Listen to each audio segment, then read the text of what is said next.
दोस्तों, पाप मोचनी एकादशी के दिन चुपचाप गाय को खिला दें। ये एक छोटी सी चीज उससे पहले दोस्तों जान लेते हैं। पाप मोचनी एकादशी के बारे में सूर्य जब एक राशि से दूसरी राशि में प्रवेश करते हैं तो ज्योतिष में इस घटना को राशि परिवर्तन या किस्मत चमकाने वाली घटना कहते हैं। हर महीने एकादशी का पर्व आता है, लेकिन चैत्र महीने में आने वाली पाप मोचनी एकादशी सबसे ज्यादा महत्वपूर्ण होती है। इस दिन सूर्य धनु राशि के निकलकर कुंभ राशि में प्रवेश करता है। हिंदू धर्म में पापमोचनी एकादशी का व्रत करना बहुत ही शुभ माना जाता है। हिंदू कैलेंडर के अनुसार हर साल चैत्र मास के कृष्ण पक्ष की एकादशी तिथि को पापमोचनी एकादशी का व्रत रखा जाता है। इस दिन भक्त भगवान विष्णु की पूजा करते हैं। जो भक्त इस दिन का उपवास रखते हैं उनके ऊपर श्री हरि की विशेष कृपा बनी रहती है और घर परिवार में सुख समृद्धि बनी रहती है। इसके अलावा जीवन में आने वाली परेशानियों से छुटकारा मिलता है। इस वर्ष चैत्र मास के कृष्ण पक्ष की एकादशी तिथि 4 अप्रैल 2024 गुरुवार को शाम 4:16 पर शुरू होगी। यह अगले दिन शुक्रवार 5 अप्रैल 2024 को दोपहर 1 बजे समाप्त होगी। उदया तिथि के अनुसार यह पापमोचनी एकादशी का व्रत 5 अप्रैल को ही रखा जाएगा। इस दिन पवित्र नदी में स्नान के बाद सूर्य पूजा करने वालों को आरोग्य, धन, सुख, समृद्धि और अक्षय पुण्य की प्राप्ति होती है। कहते हैं इस दिन गुड़, अन्न, वस्त्र, काला तिल आदि का दान करने वालों को मोक्ष की प्राप्ति होती है। पापमोचनी एकादशी से धरती पर अच्छे दिनों की शुरुआत मानी जाती है। सूर्य के उत्तरायण से देवताओं के दिन का आरंभ होता है। धार्मिक मान्यताओं के अनुसार एकादशी के दिन स्वर्ग का दरवाजा खुल जाता है, इसलिए इस दिन किया गया दान पुण्य अन्य दिनों में किए गए दान पुण्य से अधिक फलदायी होता है। वास्तव में 5 अप्रैल पापमोचनी एकादशी के दिन अगर आप यह उपाय कर लेते हो तो यकीनन आप पर मां लक्ष्मी की कृपा होगी और आप धनवान बन जाओगे। आप धनवान ना बने तो मुझे बताना दोस्तों, बस जो उपाय आपको बताया जाए वह उपाय कर लेना। चलिए जानते हैं। एकादशी के दिन चुपचाप गाय को खिला दें। यह एक छोटी सी चीज, रोडपति भी होंगे, करोड़पति मिलेंगे, सभी संकट और कष्टों से मुक्ति, मृत्युदंड, पितृदोष तुरंत होगा खत्म। पूरे साल आपके भरे रहेंगे अन्न धन के भंडार, यूं कहें कि आपकी 7 पुश्ते तक करेंगे रुपयों पैसों पर राज दोस्तों। 7 पीढ़ियों तक बैंक बैलेंस बढ़ता चला जाएगा। सभी भी दुख, दर्द, संकट, कष्ट है वह दूर हो जाएंगे और सभी सुख आपके कदमों में आ जाएंगे। सभी सुख आपके कदम चूमेगी यदि आप यह एक छोटी और खास चीज चुपचाप गाय को खिला देते हैं तो तत्काल गरीबी आपके जीवन से खत्म हो जाएगी। यूं कहे व्यक्ति रंग से राजा बन जाता है और 33 कोटि देवी देवताओं को धारण करने वाली गौ माता की भी कृपा व्यक्ति पर आजीवन बरसती है। व्यक्ति के घर में कभी भी अनंत धन, वस्त्र कमी नहीं होती है। धन के भंडार व्यक्ति के घर में भरे रहते हैं। व्यक्ति के जीवन से तत्काल गरीबी खत्म हो जाती है। तो दोस्तों, कौन कौन से वे गाय से जुड़े खास और महत्वपूर्ण उपाय हैं जिन्हें यदि आप एकादशी के दिन कर लेते हैं तो दोस्तों यकीन मानिए आपके घर में अन्न धन के भंडार सदैव भरे रहेंगे। जो भी जीवन के दुख, दर्द, संकट, कष्ट है वह सभी दूर हो जाएंगे। इस वीडियो में हम आपको उसी एक खास और महत्वपूर्ण चीज के बारे में बताएंगे, क्योंकि आपको एकादशी के दिन गाय को जरूर खिलानी है। तो दोस्तों, अपने फायदे के लिए पूरा वीडियो देखना। यदि आज की इस वीडियो को अपने बीच बीच में से देखा, काट काट कर देखा, तो यकीन मानिए जीवन में आपको कभी सफलता हासिल भी नहीं होगी, क्योंकि इस वीडियो में आपको कुछ ऐसे उपाय गाय से जुड़े बताने वाले हैं जिन्हें करने से आपके जीवन के जो भी दुख, दर्द, संकट है या कामयाबी होने में कोई बाधाएं आ रही, सभी से छुटकारा मिलने वाला है। यूं कहे कि आपके जीवन में अपार धन, सुख, संपत्ति की प्राप्ति हो जाएगी। कभी भी धन से संबंधित परेशानी नहीं रहेगी। आर्थिक स्थिति आपकी प्रबल हो जाएगी। धन प्राप्ति के योग्य बन जाएंगे और जीवन में सदैव अनंत धन के भंडार आपके घर में भरे रहेंगे। अनंत धन, वस्त्र कभी कमी नहीं होगी आपके घर में। तो दोस्तों, आज का वीडियो पूरा देखकर जाना। यदि आप चाहते हैं आप और आपके परिवार पर सदैव गौ माता की कृपा से, आपके पितरों की कृपा से, देवी देवताओं की कृपा से, तो दोस्तों वीडियो को पूरा देखकर जाना। बहुत ही फायदेमंद वीडियो है। पूरे 250 सालों के बाद ऐसे दुर्लभ संयोग है, तो पूरा वीडियो देखकर जाना। यदि आप लाभ हासिल करना चाहते हैं और 7 पीढ़ियों तक कभी कोई किसी तरह की कमी ना हो, ये फल चाहते हैं तो वीडियो को पूरा देखकर जाना। बहुत ही लाभप्रद वीडियो है आपके लिए दोस्तों। वीडियो को आगे शुरू करें उससे पहले आपसे रिक्वेस्ट करते हैं कि इस वीडियो को लाइक कर चैनल को सब्सक्राइब कर देना और कमेंट बॉक्स में सच्चे दिल से जय गौ माता जरूर लिख देना, जिससे माता की कृपा आपके और आपके परिवार के ऊपर सदैव बरसती रहे। और ज्यादा से ज्यादा वीडियो को शेयर जरूर करना ताकि और लोग भी इस वीडियो के माध्यम से लाभ हासिल कर सके। इन उपायों को करने से अपने जीवन में सदैव धन सुख संपत्ति की प्राप्ति कर सके तो शेयर करना न भूले इस वीडियो को, जिससे और लोगों का भी भला हो। आपको बता दें, इस दिन तीर्थ स्नान करना बहुत ही फलदायी समझा गया है। यदि कहीं तीर्थ स्थान पर पवित्र नदी में स्नान करना संभव ना हो तो आप क्या करें, घर पर ही नहाने वाले पानी में गंगा जल की कुछ बूंदें डालकर स्नान कर लें। और साथ ही साथ यदि आप स्नान आदि से निवृत्त हो जाएं, सर्वप्रथम तो अपने घर के पूजा स्थान को साफ कर वहां पूजा पाठ करें। आप और पितरों के निमित्त तर्पण पिंडदान तो आपसे बने, अन्न धन वस्त्र दान जरूर करें। और इस एकादशी के दिन दान करने से सभी मनोकामनाएं पूर्ण हो जाती हैं। एकादशी के दिन विशेषकर पूर्वजों की पूजन के लिए बहुत ही शुभ फलदायी समझा गया है। मकर संक्रांति के दिन पिंडदान करने से पूर्वजों की आत्मा को शांति मिलती है और उनको मोक्ष मिलता है। और आपको बता दें, इस बार जो इस दिन पितृपूजा के साथ साथ हनुमान जी मंगल देवता और भगवान शिव की भी पूजा जरूर करनी चाहिए। आपको बता दें कि इस दिन यदि आप हनुमान जी और मंगल देवता भगवान शिव की पूजा करते हैं तो मंगल का ग्रह जनित दोष भी दूर हो जाता है। व्यक्ति के जीवन में धन सुख संपत्ति की प्राप्ति हो जाती है, समस्त मनोकामना व्यक्ति की पूर्ण हो जाती है। और दोस्तों, साथ ही साथ अब बात करें आपको उस दिन, मतलब ये जो एकादशी के दिन है, इस दिन आपको एक उपाय तो जरूर करना है। गाय का उपाय बताने से पहले एक उपाय आपको बता दें, इस उपाय को जरूर दूर करें। क्या करें कि शाम के समय पीपल के पेड़ के नीचे आपको सरसों का चौमुखी, दीपक आटे का दीपक बनाना है चौमुखी, उसमें आपको कलावे की बाती लगाकर सरसों के तेल का दीपक जला देना है और बीच में 2 साबुत फूल वाले लौंग भी डाल दें। फिर देखिए कैसे चमत्कार आपके जीवन में होता है। शाम के समय जलाकर उसे छोड़े मनोकामना मांगकर। दोस्तों, 11 दिनों के अंदर आपकी वह मनोकामना पूर्ण ना हो जाए तो हमें बता देना। बहुत ही प्रभावशाली उपाय बताया मैंने आपको, बहुत ही दुर्लभ से दुर्लभ है। इस बार नए वर्ष के उपाय को जरूर करें। यह उपाय जो है बहुत ही आपको लाभ देगा। और अब बात करें गाय से जुड़े कौन कौन से उपाय आपको इस दिन, मतलब गाय से जुड़े उपाय जिन्हें करने से व्यक्ति को 7 पीढ़ियों तक बैंक बैलेंस की कमी नहीं होती, दुख दर्द संकट कष्ट दूर हो जाते हैं और सभी सुख व्यक्ति के कदमों में आ जाते हैं। कदम चूमती है सभी सुख और घर में धन के भंडार सदैव भरे रहते हैं, कोई कमी नहीं होती। किसी तरह कौन कौन से उपाय ध्यान से सुनना, जिस तरह बताएं उसी तरह इन उपायों को आपको करना है। तो चलिए शुरू करते हैं। कौन कौन से गाय से जुड़े उपाय हैं?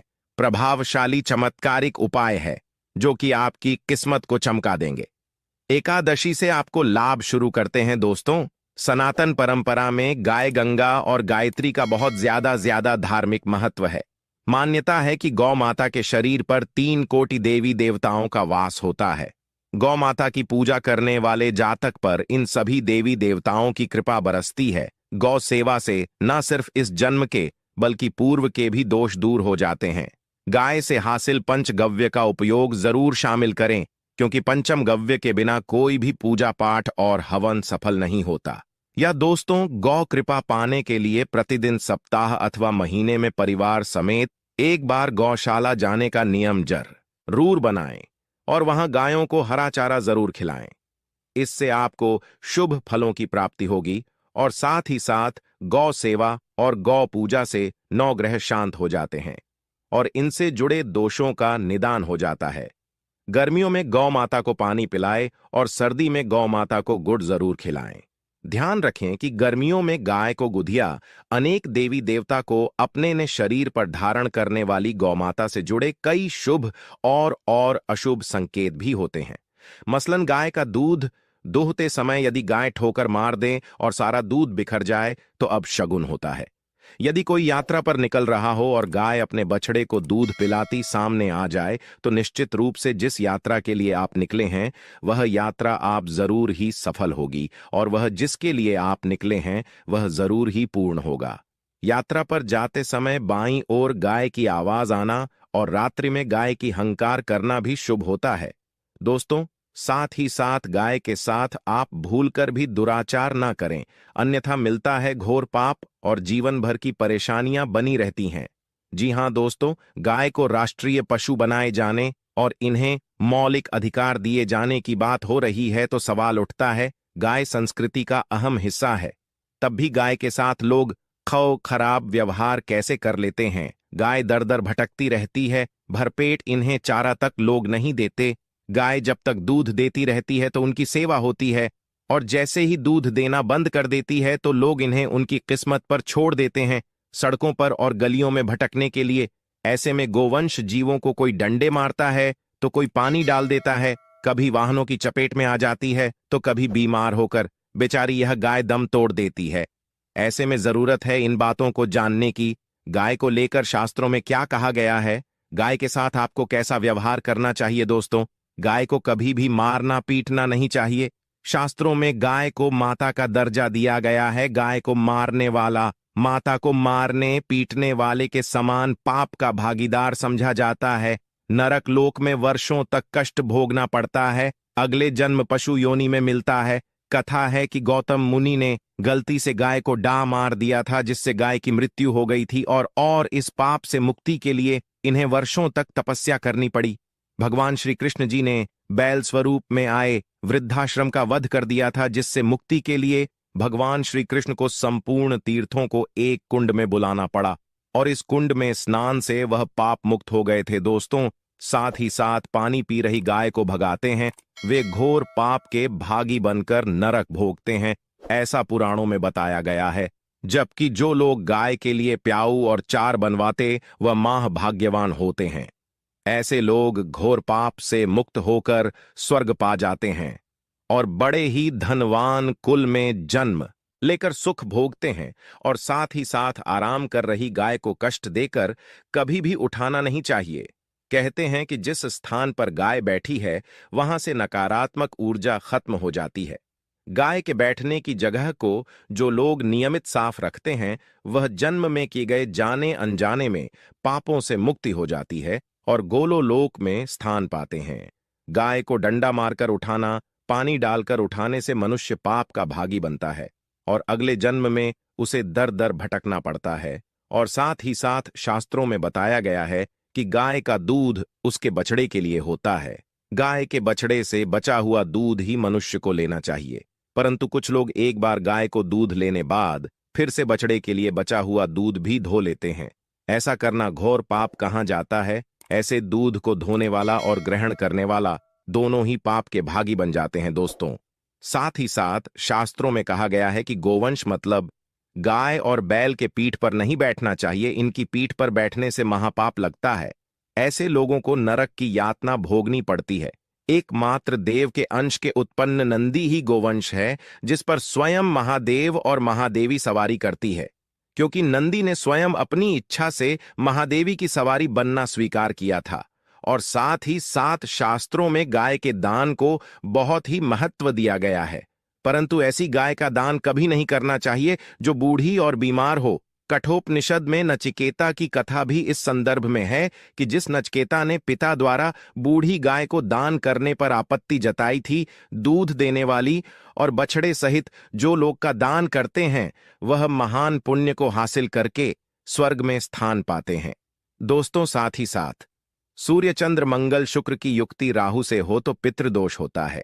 यह भी मान्यता है कि सूर्य का संबंध पिता से एवं मंगल का संबंध होने के कारण सूर्य यदि शनि राहु या केतु के साथ स्थित हो या दृष्टि संबंधी हो तथा मंगल की युति राहु या केतु से हो तो पितृदोष होता है।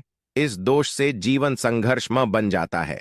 यदि पितृदोष हो तो गाय को प्रतिदिन या किसी भी एकादशी को या किसी पूर्णिमा के दिन, अमावस्या या किसी भी खास दिन पर रोटी गुड़ चारा खिलाने से पितृदोष खत्म जाता है। साथ ही साथ गाय की पीठ पर जो कुबड़ बना होता है वह बृहस्पति गुरु है। अतः जन्मपत्री में यदि बृहस्पति अपनी नीच राशि मकर में हो या अशुभ शिवलिंग में जा रहे हो और सामने से गौ माता आती हुई दिखाई दे, तो गौ माता को अपनी दाहिनी ओर से जाने देना चाहिए। आपकी यात्रा जरूर ही सफल होगी। और जिस घर में गाय होती है उसमें वास्तु दोष स्वतः ही खत्म हो जाता है। और साथ ही साथ आपको बता दें कि गाय को आप भी रोटी बनाएं, प्रतिदिन ताजी रोटी ही बनाएं। गाय को अगर आपने रोटी बनाई है तो कोशिश करें कि उस रोटी को आप तुरंत ही गाय को दे दें। अगर आप उस रोटी को रख दें और उस रोटी को अगले दिन देंगे तो वह रोटी बासी मानी जाएगी। गाय को कभी भी बासी रोटी ना दें, इससे घर में नकारात्मक ऊर्जा वास करती है और जो भी काम आपके बनने वाले होंगे वह काम भी आपके बिल्कुल भी नहीं बनेंगे। इससे आपके घर में हमेशा दर्द देवता का वास रहेगा और आप जिस भी काम को करेंगे उस काम में आपको हमेशा असफलता ही हाथ लगेगी। इसलिए कोशिश करें गाय को रोजाना ताजी रोटी बनाकर खिलाएं और रोटी को बिल्कुल ना रखें। बासी रोटी गाय को ना दें और साथ ही साथ सड़ी गली चीजें गाय को नहीं खिलानी चाहिए। घर में कोई फल है, कोई सब्जी है, सड़ जाए तो लोग क्या करते हैं, गाय को देते हैं। नहीं, ऐसा नहीं करना चाहिए। ऐसा करने से यदि आप गाय को खिलाते हैं तो आप पाप के भागी बन जाते हैं। आप बिल्कुल सड़ी गली चीजें गाय को ना खिलाएं और साथ ही साथ एकादशी पर आटे की 11 लोहियां बनाकर उनके ऊपर हल्दी लगाएं। इसके बाद गाय को खिलाएं। हर एक लोही को खिलाते समय गाय के सिंघवाल। आपके जीवन में खुशियां ही खुशियां होंगी। और एक बार एकादशी पर आप 7 बार गाय की परिक्रमा भी कर लें तो आपके समस्त काम होंगे। और एकादशी पर साथ ही साथ आप गाय को जब भी रोटी दे, रोटी पर या तो आप थोड़ी हल्दी लगा लें या थोड़ा गुड़ रख लें। अगर गुड़ ना हो तो आप थोड़ा घी रख सकते हैं। दोस्तों, गाय को कभी भी सूखी रोटी ना खिलाएं। सूखी का मतलब गाय को रोटी खिलाए, उस पर कुछ ना कुछ रखकर खिलाएं। हल्दी रख ले, गुड़ रख ले, मिश्री घी या जो भी रख ले, मतलब खाली नहीं खिलानी है। इतना करने मात्र से आपके जीवन के सभी दुख दर्द समाप्त हो जाए। दोस्तों, यह थे गाय से जुड़े कुछ महत्वपूर्ण उपाय, कुछ बातें जिन्हें आपको ध्यान में जरूर रखना है। दोस्तों, चैनल को सब्सक्राइब करना बिल्कुल भी नहीं भूलना। कृपया आप